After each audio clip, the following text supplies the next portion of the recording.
Hello, this is Thomas Bock talking for the Eastman Symposium. I will give a talk on robot-oriented design for industrialization.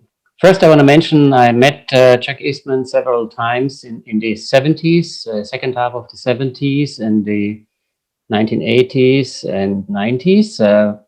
First, during my stage at most innovative precast concrete factory in San Antonio. This is Zachary company. They had innovative production for three-dimensional concrete units. They also built the first precast concrete panel building for Texas A&M University in College Station. Later, I met him while I was in Chicago as a Fulbright scholar. I think he was still at Carnegie Mellon. Then when I went to Tokyo to study on the Toyota production system and robotics in construction, we also met. He was just changing from CMU to UCLA. He was interested in steel construction as well. Also, I met him during my pilot license in Dallas, Love Field, because he also had some relation with Lockheed, where he sold his FormTech software. So this also we shared something with relation to airspace. And I also had a short job for University of Houston Environmental Center for the NASA Tech House in the late 70s.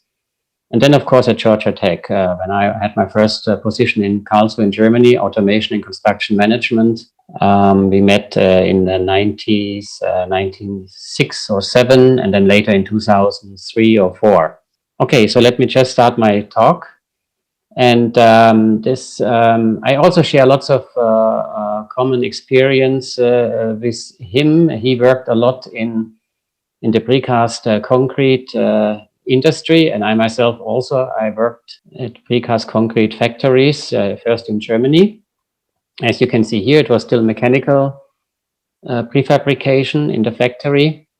This was the time, the most advanced precast concrete factory in the world, according to my knowledge those days in San Antonio in Texas. It was the Zachary company called Concrete Modules Incorporated. This was a time he was at CMU, so we talked a lot about precast concrete production and so on. Then I had a job in Tehran, designing 60 schools with precast concrete panels, and I also was responsible for the production. But this day was kind of short because the revolution happened, so I had to leave the country quickly. Back in Europe, I investigated on the car production. Citroën was one of the most advanced car factories in Europe in the 1920s and 30s. And the company of Coignet applied kind of Citroën type of production to precast concrete panels. The engineer was Mr. Camus, and I did an internship there in France. And also I designed a precast concrete building in Spain. It was a multi-purpose building for Barcelona. And I worked with a company in Girona, in Catalonia. And this was in 1982. And also I did renovation of the Maison du Peuple in Clichy in France, in Paris, which was designed by Jean Prouvé in 1936. It was a multifunctional steel building, and he used lightweight steel, thin metal panels. And he was the first one applying this lightweight steel metal sheet construction in Europe, and also the welding. This is a picture of the factory in Maxiville near Nancy in eastern France in 1935. And also here I got my commercial pilot license in Dallas, Love Field. And also we talked about flying and aircraft, aeronautics technology, because Jack Eastman, he had a relation with Lockheed. He sold his FormTech software. And I worked also for the Professor Bell for the NASA Tech House in Langley, and we designed it in University of Houston. And then I did the first computer-only thesis in University of Stuttgart. I used digital equipment, PDP-11, I did the computer part in University of Karlsruhe because they had a better computer under Professor Fritz Haller. And this was just about the time he moved from CMU to UCLA, and I used Fortran 77, and I did a part listing and alphanumeric coding. It was kind of difficult. It took quite long. You could take a cup of coffee between the processing of the computer. But this was a kind of pioneering thesis, because normally students designed everything with a paper sketching, and I only used the computer. So it took quite long. It took 1.5 years for the thesis, which only allowed to take half year. But the professor somehow supported this pioneering master thesis in Stuttgart and Karlsruhe. Okay, I got also a scholarship for Chicago. And I studied under Marion Goldsmith and Faraz Khan. I was amazed by the tallest building in the world those days, the Sears Tower, and Hancock Center, of course. And we also talked about aircraft construction, how to do it lightweight and slender. And this is the exhibition of my thesis. I got the Best Thesis Award. It was published with Rizzoli Publishing. And also it went on an exhibition to Boston and La Rochelle and Paris within the exhibition of 150 years Chicago architecture. This was the final model. It was a multi-use high-rise building for the Loop area in Chicago, and a very slender building those days. And the Windy City cost 78 inches of deflection at the top of the 900 feet tall tower. And later I went to Japan to study about the Toyota production system, because Toyota also produces houses. Here also Jack Eastman was interested, because he also did a lot with steel. And these prefabricated houses are made out of steel frames and modulars. I had a 5-year scholarship from the Japanese government. I did my Doctor of Engineering there.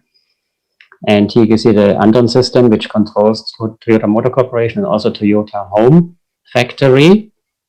And here's the inside. It's all quite automated. It looks like almost like a car factory. And Jack Eastman was at UCLA those days, and we exchanged some information on this steel modular automated prefabrication. And I was involved in the robot-oriented design of 150 square meter building, 2 floors in 4 to 6 hours, very fast, and a high prefabrication ratio kitchen already in there, everything, all the equipment. And then I focused on on-site construction. I did first testing with robotics. I designed the block to be assembled. I designed the joining system, earthquake-proof reinforcement assembly of each block, and the end effector of the robot and the logistics. And this I did in the Research Institute of the Construction Ministry of Japan. And then later applied to about 50 robots, like here, a special designed facade, so the robot can travel along easily to inspect, maintain, paint the facade of the Shinjuku Center building in Tokyo. This was in the mid-80s. And then I was involved also in about 50 construction robots during these 5 years. I worked in several commissions. I had a part-time job with Swiss Corporation, and the most pioneering company in this field those days. I did also a kind of a vision of my future robotic automated construction site. This was still the time I couldn't speak Japanese very well. And so I sketched a kind of comics or manga. And later something like this actually happened, except for the heavy-duty drone robot. And then I was also involved in the first automated construction building system, the prototype on the left side, and on the right you see the first application 4 years later in Nagoya for a 20-story bank building. And here it's how it's going to be started. Inside, look into the 20 trolley robots, and the right you see the almost finished building. It's like a vertical shipyard. And I was involved in the design, robot-oriented design, which also became part of my doctorate and first volume of the Cambridge University Press books on construction robots. So designing columns, panels, and for the walls, for the floor, for the facade, so they can be automatically assembled. And here you see the details, how I changed the details for robotic assembly.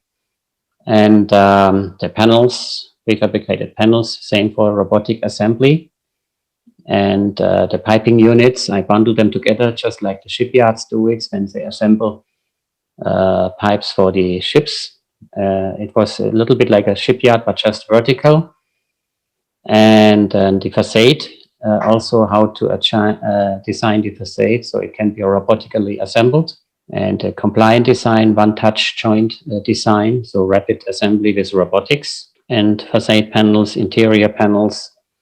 Back in Europe, I first had a job in France for the CNRS. I started the French National Commission, and then I got a call to the University of Karlsruhe for Automation and Construction Management professorship, already tenure. And we did the first mobile construction robot in Europe called ROCO, Robotic Computer Integrated Construction, between 92 and 96. And also I did prefabricated concrete panel multifunctional system with 2 gantry robots to produce floor, wall, and roof panels in precast concrete material. And then we did the first low-cost house in Germany with this method, a 100 square meter house for 80,000 German marks in 8 days, prefabricated in 8 hours on-site assembly. So this is still a hot topic in Germany because we have a very high rent and very high real estate prices. People can't afford their own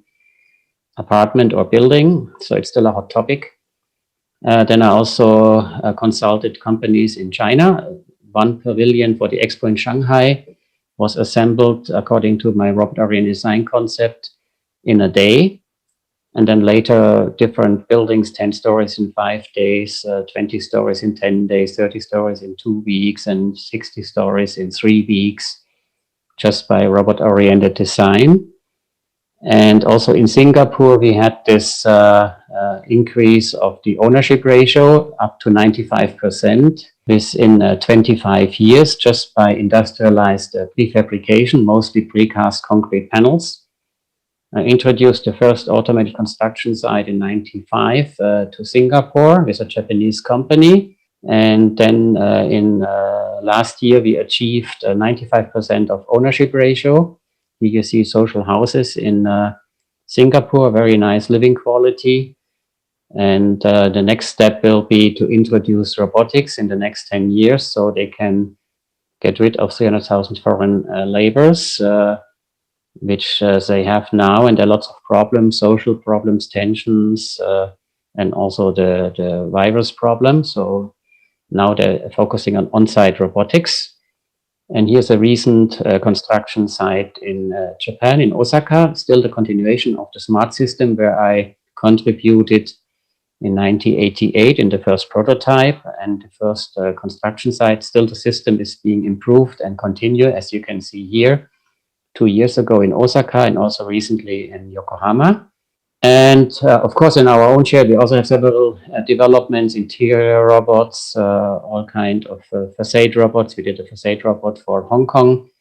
We introduced it 2 or 3 years ago, we built a prototype here, shipped it over to Hong Kong for painting, all kind of facade works for social houses in Hong Kong. And also here, the recent one in October last year on the construction site near Madrid in Spain. It was a cable-driven parallel robot. And we did the yellow cage part, you can see here. And my assistant, Mr. Iturralde, he designed the cage with all the robotic tools to drill the joints for the facade attachment and then to assemble the facade. It's a very difficult project, and it was the first time this kind of 8 cable-driven parallel robot had been applied to facade. Normally they use it horizontally, like for the Airbus 380 production in Toulouse in Talon, France, but that's easy. If you flip it 90 degrees, as I proposed here, it becomes a little bit difficult, but if you succeed, you can drive along the facade wherever you want. You don't need rails like I needed to in Shinjuku Center building in 1985, or the 4 suspended cables in Hong Kong. here you can move freely any place, whatever you like on the facade. So it's a very nice system, but it's highly complex. It's a real challenge. And you can see it also on the video on my homepage. There was also Neuro News. And this is a little bit deviation from BIM. I'm more propagating process modeling. So this was always a discussion I had with Chuck Eastman. For me, the backbone is the process, actually the process data. So I'm propagating this kind of PIM instead of BIM. I'm sorry. And also this goes well with our 5 Cambridge books, which start from the robot oriented design, which is my doctorate from Tokyo. Robotic prefabrication, industrialization, precast concrete panels, steel panels, wooden timber panels, and so on.